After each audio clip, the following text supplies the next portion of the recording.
போனாலும் லோன் எடுக்க போறேன்னு கேட்டா சிபில் இருக்கான்னு சொல்றாங்க. சிபில்னா என்னது மேம்? சிபில் அப்படின்னா credit information bureau India limited அப்படின்னு சொல்லுவாங்க. இது வந்து ஒரு நிறுவனம். நீங்கள் கிரெடிட் கார்டு வாங்கியிருப்பீங்க, இல்லைன்னா லோன், இல்லைன்னா இஎம்ஐ. ஸோ இந்த மாதிரியான கடன் எல்லாமே ட்ராக் பண்ணக்கூடிய ஒரு சிஸ்டம் தான் இந்த சிபில். 750+ இருந்துச்சுன்னா நல்ல ஸ்கோர், உங்களுக்கு கூப்பிட்டு லோன் கொடுப்பாங்க. 600 மைனஸ் பிலோ இருந்துச்சுன்னு பார்த்தீங்கன்னா உங்களுக்கு வந்து லோன் வந்து கண்டிப்பாக அஃபெக்ட் ஆகும். சிபில் நல்லா இருந்துச்சுன்னா லோன் கொடுக்குறோம்னு சொல்லுவாங்க. சிபில் நல்லா இல்லைன்னா கொடுத்த லோனை எப்போ தருவேன் அப்படின்னு தோத்துவாங்க. கரெக்ட். க்ளோஸ் ஃப்ரெண்டாக இருக்கலாம், இல்லை ரிலேட்டிவ்ஸாக இருக்கலாம். அவங்களுக்கு லோன் எடுக்கணும்னு நினைக்கிறாங்கன்னு வச்சுக்கோங்களேன். ஃபர்ஸ்ட் ஷூரிட்டி சிக்னேச்சர் கேட்பாங்க. ஷூரிட்டி சிக்னேச்சர்னோட ஷூரிட்டிக்கு தானே அப்படின்னு சொல்லிட்டு நீங்க போய் யாரும் சைன் போட்டுற கூடாது. ஜாமீன் கையில போட்டுறாதீங்க. ஆமா. as per lawவே பாத்தீங்கன்னா செக்ஷன் 128 ஆஃப் கான்ட்ராக்ட் ஆக்ட் 1872 படி நீங்க ஒரு பிரின்சிபல் டெப்டாருக்கு வந்து நீங்க ஷூரிட்டி கையெழுத்து கொடுத்துருந்தீங்கன்னா பிரின்சிபல் டெப்டார் எவ்வளவு லயபிளோ ஈக்குவல் லயபிள் ஷூரிட்டி கொடுத்தவங்க தான் அவங்க. இப்போது புதிய அறிமுகம் ஆச்சி ஹோட்டல் சாம்பார் 50 கிராம் ரூபாய் 20 மட்டுமே. நம்ம கூட அட்வொகேட் சிந்து மேம் இருக்காங்க. அவங்க கிட்ட பேங்கிங் பத்தி, சிபில் பத்தி, இன்னும் நிறைய டீடைல்ஸ் பத்தி கேட்க போறோம். வணக்கம் மேம், எப்படி இருக்கீங்க? நல்லா இருக்கேன். வணக்கம். எஸ் மேம், ஆக்சுவலா இப்ப பேங்கிங் செக்டர்ல நிறைய ஸ்கேம் நடக்குதுன்னு சொல்றாங்க, நிறைய வித்தியாசமான விஷயங்கள் இருக்குன்னு சொல்றாங்க. பொதுவாக மக்கள் எல்லாருமே அதிகமா இதை பத்தி தெரிஞ்சுக்கணும் அப்படின்னு பார்த்தா சிபில், அப்படியே எங்க போனாலும் லோன் எடுக்க போறேன்னு கேட்டா சிபில் ஸ்கோர் இருக்கான்றாங்க, சிபில் இருக்கான்னு சொல்றாங்க. சிபில்னா என்னது மேம்? சிபில் அப்படின்னா credit information bureau India limited அப்படின்னு சொல்லுவாங்க. இது வந்து ஒரு நிறுவனம். ஓகே. நீங்க வந்து ஸ்டார்டிங் இப்போ சிபில் நமக்கு இருக்கு. முன்னாடி சிபில் வரதுக்கு முன்னாடி பாத்தீங்கன்னா பேன் கார்டு இருந்திருக்கும். நம்ம டேட் ஆஃப் பர்த் வச்சு தான் ட்ராக் பண்ணிட்டு இருந்தாங்க. ஓகே. ஸோ நீங்க என்ன லோன் வாங்குறீங்க அப்படின்னு சொல்லிட்டு சிபில் நிறுவனம் உள்ள வந்ததுக்கு அப்புறம் உங்களுடைய கடனை ஃபுல்லாவே ட்ராக் பண்ண ஆரம்பிச்சிட்டாங்க. நீங்க கிரெடிட் கார்டு வாங்கியிருப்பீங்க, இல்லைன்னா லோன், இல்லைன்னா இஎம்ஐ. ஸோ இந்த மாதிரியான கடன் எல்லாமே ட்ராக் பண்ணக்கூடிய ஒரு சிஸ்டம் தான் இந்த சிபில். உங்களுடைய கடனை வந்து கம்ப்ளீட்டாவே ஒரு ரெக்கார்ட் வச்சிருப்பாங்க. என்பிஎஃப்சியா இருக்கட்டும், இல்ல லோக்கல் ஃபைனான்ஸ் கம்பெனியா இருக்கட்டும், இவங்களுடைய கம்ப்ளீட் ட்ராக் வந்து அவங்களுடைய ஹிஸ்டரியில இருக்கும். நீங்க வந்து உங்களுடைய ஏஜ் வந்து இப்போ 20 வச்சுக்கலாம். நீங்க போயிட்டு ஒரு கிரெடிட் கார்டு வாங்குறீங்க அப்படின்னா, இப்போ கிரெடிட் கார்டு வாங்கும் போது நீங்க சரியா பேமெண்ட் பண்ணாட்டி கூட இந்த சிபில் ஸ்கோர்ல கம்ப்ளீட்டா இந்த ஹிஸ்டரி ரெக்கார்ட் பண்ணிருப்பாங்க.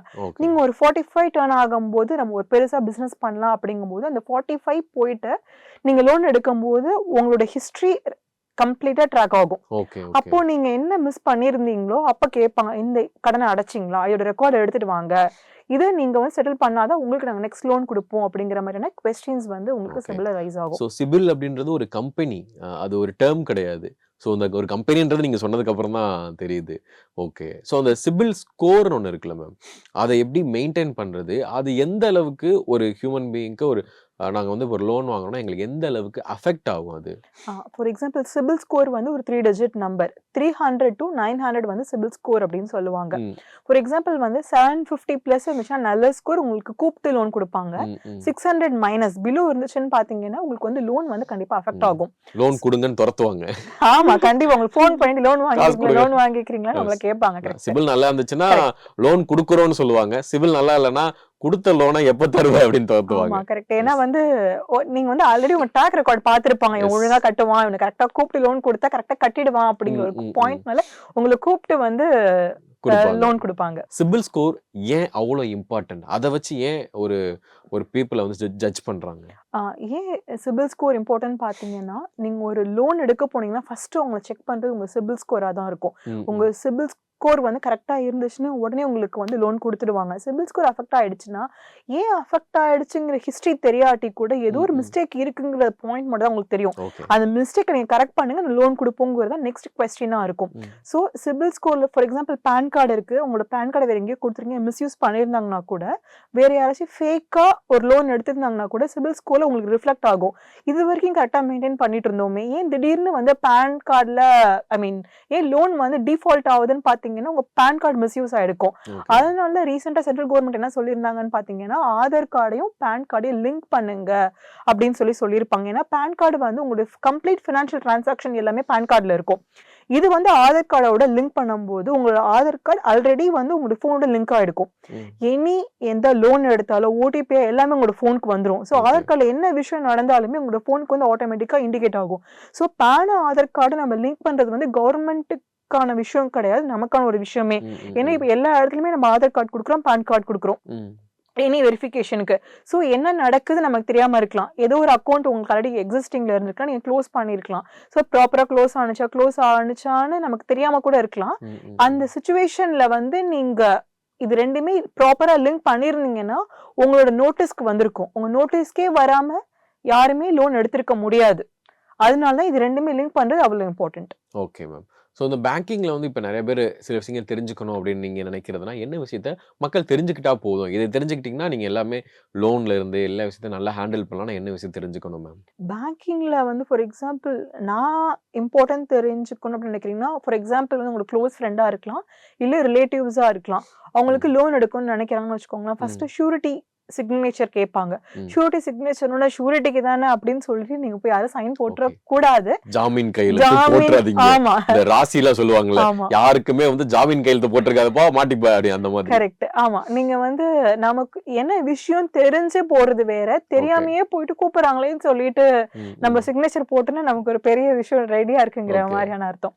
நீங்க இப்ப சிக்னேச்சர் போடுறீங்க, கூப்பிட்டு சிக்னேச்சர் போடுறீங்கன்னா, அதுல என்ன எழுதியிருப்பாங்கன்னா, ஒரு நெறைய பக்கமா இருக்கும். நம்ம எந்த பக்கத்தையும் படிக்க முடியாது. நீட்டா சைன போட்டு ரிட்டர்ன் வந்துட்டே இருப்போம்.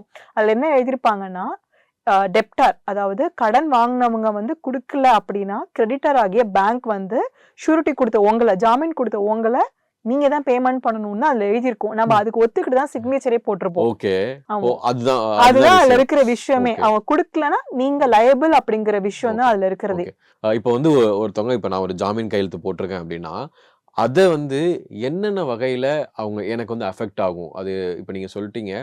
இது அவங்க எந்தெந்த எக்ஸ்ட்ரீம் வரைக்கும் போக முடியும்? எந்த ஒரு ஒரு எக்ஸ்ட்ரீம் பேங்கா வரைக்கும் போக இருக்கலாம். முடியும்னா, ம். ஆஸ் பர் லாவே பாத்தீங்கன்னா, செக்ஷன் 128 ஆஃப் கான்ட்ராக்ட் ஆக்ட் ம். ம். 1872 படி, நீங்க ம். ஒரு பிரின்சிபல் டெப்டாருக்கு வந்து நீங்க ஷூரிட்டி கையெழுத்து குடுத்திருந்தீங்கன்னா, ம். பிரின்சிபல் டெப்டார் எவ்ளோ லயபிளோ, ம். ஈக்குவல் லயபிள் ஷூரிட்டி குடுத்தவங்க தான். அவங்க கட்டணா நீங்க தான் கட்டணும் அப்படிங்கிறது லாவே சொல்லுது. ஓகே. சுப்ரீம் கோர்ட்டோட ரீசென்ட்டான ஒரு ஜட்ஜ்மெண்ட் பாத்தீங்கன்னா, இப்போ பிரின்சிபல் டெப்டார் கடன் வாங்குனவங்க வந்து இறந்துட்டாங்கன்னா, அல்டிமேட்டா ஷூரிட்டி குடுத்தவங்க தான் பேமெண்ட் பண்ணணுங்கிறது வந்து இது ஓகே. வந்து சட்டமே சொல்ற ஒரு விஷயம். சுப்ரீம் கோர்ட்டுமே வந்து அத ஜஸ்டிஃபை பண்ணியிருக்காங்க. So okay. ஷூரிட்டி குடுக்கறதுக்கு முன்னாடி வந்து நீங்க அலர்ட்டா இருக்கணுங்கிறது தான் இதுல ஓகே. இருந்து நம்ம தெரிஞ்சுக்க வேண்டிய ஒரு ஓகே. விஷயம். ஸோ ஒருவேள வந்து ஆ இப்போ எனக்கு தெரிஞ்சவங்க ஒரு ரூ. 40,00,000 கடன் வாங்கியிருக்கிறாங்க. அதுக்கு நான் போய் வந்து ஷூரிட்டி கையெழுத்து ஐ மீன் ஒரு ஜாமீன் சிக்னேச்சர் நான் போட்டு குடுக்குறேன் சரி. அப்டின்னா, எனக்கு ஏதாவது இப்ப அவங்க போய்ட்டாங்க. ஆனா என்னாலயும் கட்ட முடியல.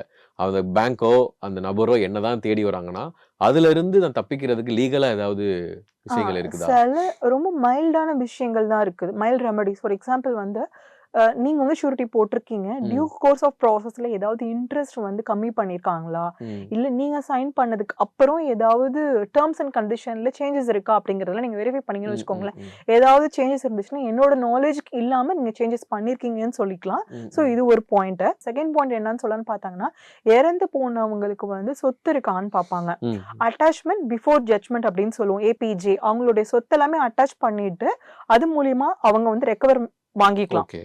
நெக்ஸ்ட் ஒன் வந்து இப்போ அவர் உயிரோட தான் இருக்காரு அப்படிங்கும்போது, நீங்க வந்து பேமெண்ட் பண்ற மாரி ஒரு சிச்சுவேஷன் வந்துச்சுன்னா, நீங்க பேமெண்ட் பண்ணதுக்கு அப்புறம், உங்களுக்காக தான் பேமெண்ட் பண்ணிட்டேன்னு சொல்லிட்டு அவங்க மேல நீங்க ஒரு சிவில் சூட் போட்டு நீங்க அமௌண்ட் அவர்கிட்ட இருந்து ரெக்கவர் பண்ணலாம். ம். ஸோ ம். ம். எப்படி பார்த்தாலுமே ஷூரிட்டி வந்து ஒரு பெரிய ரிஸ்க்கான ஒரு விஷயம் தான். ஓகே. ஸோ அப்பனா வந்து என்னென்ன விஷயத்துக்கு நாங்க வந்து ஷூரிட்டி குடுக்கலாம்? எது எதுக்கெல்லாம் குடுக்கக்கூடாது? உங்ககிட்ட அமௌண்ட் இருக்கு, நாளைக்கு ரெடியா இருக்கிறேன் அப்படின்னா ஓகே. தாராளமா குடுக்கலாம். ஓகே. இல்லப்பா எனக்கு பிரச்சனை வேணாம்னா குடுக்காம இருக்கலாம். ஓகே. அது up to the okay. Individual. இந்த கடனுக்கு எதா இருந்தாலும் நான் குடுத்துக்குவேன் அப்டின்னா, ஆமா. நான் குடுக்கலாம். இல்லன்னா என்கிட்ட நெறைய இருக்குன்னா, நீங்க யாருக்கு வேணாலும் ஷூரிட்டி குடுக்கலாம். ஷூரிட்டில இவ்ளோ பிரச்சனை இருக்கு. ஆனா, ஷூரிட்டி இல்லாம நான் ஏதாவது ஒரு பிசினஸ் பண்ணணும். ஆனா, நான் ஏதாவது முன்னெடுப்பு எடுக்கணும்னு ஆசைப்படுறாங்க.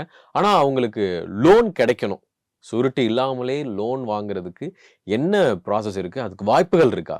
கண்டிப்பா இருக்கு. ஃபார் எக்ஸாம்பிள் வந்து சென்ட்ரல் கவர்ன்மெண்ட்ல பார்த்தீங்கன்னா, ஃபார்மர்ஸ்க்கு கிசான் லோன் குடுப்பாங்க. பயிர் கடன் சொல்லிட்டு ரூ. 3,00,000 வரைக்கும். ஷூரிட்டியே இல்லாம குடுக்குறாங்க. நம்மளுடைய மாநில அரசு ஸ்டேட் கவர்மெண்ட் வந்து நம்ம கரண்ட் ஸ்டேட் கவர்மெண்ட் வந்து நிறைய ஸ்கீம்ஸ் அனௌன்ஸ் பண்ணியிருக்காங்க.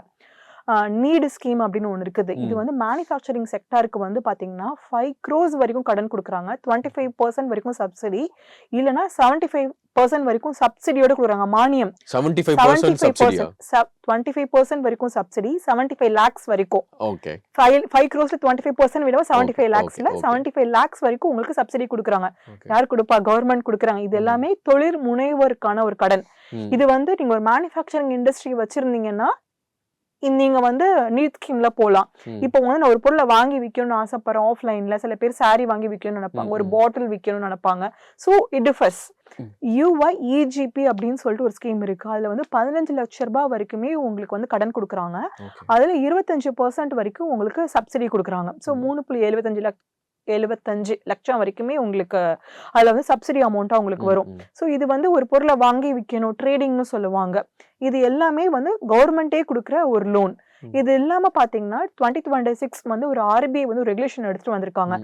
இது வந்து இதுல வந்து என்ன சொல்றாங்கன்னா, சிபில் ஸ்கோர் நல்லா இருக்கா, ஒரு பிசினஸ் பண்ணணும்னு நினைக்கிறாங்களோ அவங்களுக்கு வந்து 20 லட்சம் வரைக்குமே வித்தவுட் ஷூரிட்டி, ஒரு கொலேட்டரலே இல்லாம நீங்க வந்து லோன் கொடுக்கலாம் அப்படிங்கிற மாதிரி கூட உங்களுக்கு RBIயோட நார்ம் சொல்றாங்க. நிறைய பேங்க்ஸ் வந்து 25 lakhs வரைக்கும் சிபில் ஸ்கோர் நல்லா இருந்தாங்கன்னா கொடுக்கவும் ரெடியா இருக்காங்க. இது எல்லாமே நீங்க பிசினஸ் பண்ணணும்னு நினைச்சிட்டு என்கிட்ட பணம் இல்லையே, நான் எப்படி பிசினஸ் பண்ணணும்னு நினைக்கக்கூடிய ஒரு ஆண்டர்பிரினரா இருக்கட்டும், அவங்க எல்லாருக்குமே வந்து கவர்மெண்ட் 20 lakhs 25 lakhs தாராளமா பிசினஸ் பண்ணலாம். நீங்க மேனுஃபேக்சரிங் யூனிட்டே ஆரம்பிச்சிடலாம். ஏன்னா 75 lakhs வரைக்கும் சப்சிடி ஃப்ரீயா நம்ம வந்து பரம்பரை சொத்து மாதிரி உங்களுக்கு கவர்மெண்டே கொடுக்குறாங்க. உங்ககிட்ட ஐடியா மட்டும் இருந்தா போதும்.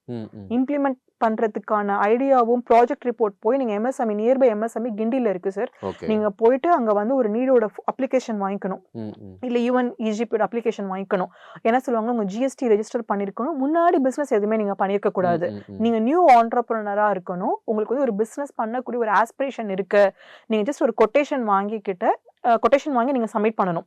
அவங்க வந்து இன்டர்வியூ வந்து உங்களை வந்து செலக்ட் பண்ணுவாங்க. உங்களோட ப்ராஜெக்ட் வர்த்தா இருக்குது, ரியலி வர்த்தபிள் அப்படிங்கிற மாதிரி இருந்தாங்கன்னா உங்களை வந்து ஸ்கிரீன் பண்ணிட்டு உங்களோட கம்ப்ளீட்டா நீங்க ஆத்தென்டிகேட்டடா இருந்தீங்கன்னா கவர்மெண்டே உங்களுக்கு லோன் கொடுக்கும். ஓகே. ஆமா. இதை நான் எப்படி போய் அப்ளை பண்ணி வாங்க? இப்போ நீங்க ஒரு இன்டர்வியூ பேஸ்டா இருக்குன்னு சொன்னீங்க. பட் இதை நான் எப்படி அப்ளை பண்றது? ஏதாவது கேட்டகரிஸ் இருக்கு அதுல? இதுல நிறைய கேட்டகரி. இது என்ன கேட்டகரினா, இது இப்போதைக்கு என்ன கேட்டகரி நான் சொல்லிடுறேன். நான் ஃபினான்ஷியல் இன்கம் வந்து ஆனுவல் ஃபினான்ஷியல் இன்கம் பார்ப்பாங்க. அதிகமா இருக்கணுமா கம்மியா? நாமினலா ஒரு 8 லட்சம் ரூபாய் வரைக்கும் தான் என்னோட ஃபினான்ஷியல் இன்கம் அப்படிங்கும் போது நீங்க எல்லாருமே எலிஜிபிளா தான் இருப்பீங்க. நெக்ஸ்ட் என்ன பார்ப்பாங்க அப்படின்னு பாத்தீங்கன்னா, முன்னாடியே பிசினஸ் நீங்க எதுவுமே ஸ்டார்ட் இருக்க கூடாது, ஆல்ரெடி என் ஃபேமிலி பிசினஸ் பண்ணிட்டு இருக்கோம் அப்படிங்க இல்லாம ஒரு நியூவா ஒரு ஆண்டர்பிரினர். எல்லாருமே படிச்சுட்டு வேலைக்கு தான் போகணுங்கிற எந்த அவசியமும் கிடையாது. சில பேருக்கு நான் ஒரு பெரிய பிசினஸ் பீப்புளா வரணுங்கிற இன்ட்ரெஸ்ட் பயங்கரமா இருக்கணும். ஏன்னா எல்லாருமே சொல்லுவாங்க நானும் ஒரு அம்பானி ஆகணும் அப்படிம்பாங்கல்ல. ஸோ எல்லாருக்குள்ளயும் ஒரு ஆஸ்பிரேஷன் இருக்கணும். அதுக்கான ஒரு பேஸா கவர்மெண்ட் வந்து மல்டிபிள் ஸ்கீம்ஸ் கொடுக்குறாங்க. சென்ட்ரல் மட்டும் கிடையாது, ஸ்டேட் கவர்மெண்ட் ரெண்டு பேருமே நிறைய ஸ்கீம்ஸ் கொடுக்குறாங்க. இப்போ சென்னையில இருக்கிறீங்க அப்படின்னா எவ்ரி டிஸ்ட்ரிக்ட்லயுமே MSME ஆஃபர்ஸ் இருக்கும். கிண்டில பாத்தீங்கன்னா MSME ஆஃபர்ஸ் இருக்கு. அதுல வந்து உங்களோட ரெக்குவயர்மெண்ட் தகுந்த மாதிரி நீங்க வந்து பிசினஸ் பண்ண போறீங்க, ஒரு இண்டஸ்ட்ரி ஆரம்பிக்க போறீங்க, ஒரு மேனுஃபேக்சரிங் யூனிட் ஆரம்பிக்க போறீங்க அப்படின்னா அதுக்கு தகுந்த மாதிரியான லோனும் கொடுப்பாங்க. மேனுஃபேக்சரிங் யூனிட்டுக்கு தனியான ஒரு லோன், ஒரு மில்க் ஃபேக்டரியோ ஏதோ ஒரு சம்திங் ஒரு பன்னீர் செய்ய போறீங்க, அந்த மாதிரி ஒரு தனியாக ஃபேக்டரி எஸ்டாப்ளிஷ்மெண்ட்னா அதுக்குமே தனியாக உங்க ஃபேக்டரி எஸ்டாப்ளிஷ்மெண்ட்டுக்கான ஒரு செட்டப்க்கான லோனும் கொடுப்பாங்க. வெறும் ட்ரேடிங், நான் ஒரு பொருளை வாங்கி விற்க போறேன் அப்படின்னா அதுக்கு சொந்தமான லோனுமே உங்களுக்கு கொடுப்பாங்க. சர்வீஸ் தான் பண்ண போறேன், நான் வந்து நாளைக்கு வந்து ஒரு கம்ப்யூட்டர் சென்டர் வைக்க போறேன், எனக்கு ஒரு 4 கம்ப்யூட்டர் வேணுங்க, ஒரு டேபிள் வாங்கணும், ஃபேன் வாங்கணும்னா ஒர்க்கிங் கேபிட்டல் பிளஸ் ஒர்க்கிங் கேபிட்டல்னு சொல்லுவாங்க. அது இல்லாம வந்து நீங்க வாங்கக்கூடிய ப்ராடக்ட் இது எல்லாத்துக்குமே அவங்க பேமெண்ட் கொடுத்துருவாங்க. நீங்க பிசினஸ் பண்ணி அவங்களுக்கு லோனை ரீபே பண்ணா மட்டுமே போறோம். இதே நீங்க மேனுஃபேக்சரிங் பண்றீங்கன்னா ஃபர்ஸ்ட் 3 monthsக்கு வந்து நீட்ல நீங்க லோன் வாங்கிட்டீங்கன்னா, ஃபார் எக்ஸாம்பிள் இன்ட்ரெஸ்ட் ரேட் வந்து 12% வச்சுக்கோங்களேன். நீட் ஸ்கீம்ல வந்து 3% கம்மியா சப்சிடைஸ்டு இன்ட்ரெஸ்ட்லேயே சப்சிடி உங்களுக்கு உண்டு. அது இல்லாம சப்சிடி, அது இல்லாம வந்து 25% to 75 lakhs வரைக்குமே சப்சிடி கொடுக்குறாங்க. ஸோ இந்த ஸ்கீம்ஸ்லயுமே நீட்ல போகலாம். இல்லை நான் வந்து ஜஸ்ட் வாங்கி தான் விற்கிறேன், எனக்கு அவ்வளோ ஐடியாலஜி நீங்க வந்து UYEGP கூட நீங்க வந்து லோன் வந்து செக்யூர் பண்ணிக்கலாம். ஏன் உங்களுக்கு ஐடியா இருக்கு, ஆஸ்பிரேஷன் இருக்குன்னா கவர்மெண்டோட ஸ்கீம்ஸ் நிறைய இருக்கு. நீங்க வந்து எதுக்குமே வெயிட் பண்ண வேணாம். Okay, thank you so much ma'am. நிறைய விஷயங்கள் எங்களுக்கு வந்து பேங்கிங் பற்றியும் சிபில் பற்றியும் ஆட்டோ பே பற்றியும் சொல்லியிருக்கிறீங்க. ரொம்ப நன்றிகள் மேம். அடுத்து ஒரு நல்ல டாப்பிக்கில் உங்களை சந்திக்கிறேன் மேம். நன்றி. Thank you so much. இப்போது புதிய அறிமுகம் ஆச்சி ஹோட்டல் சாம்பார் 50 கிராம் ரூபாய் 20 மட்டுமே.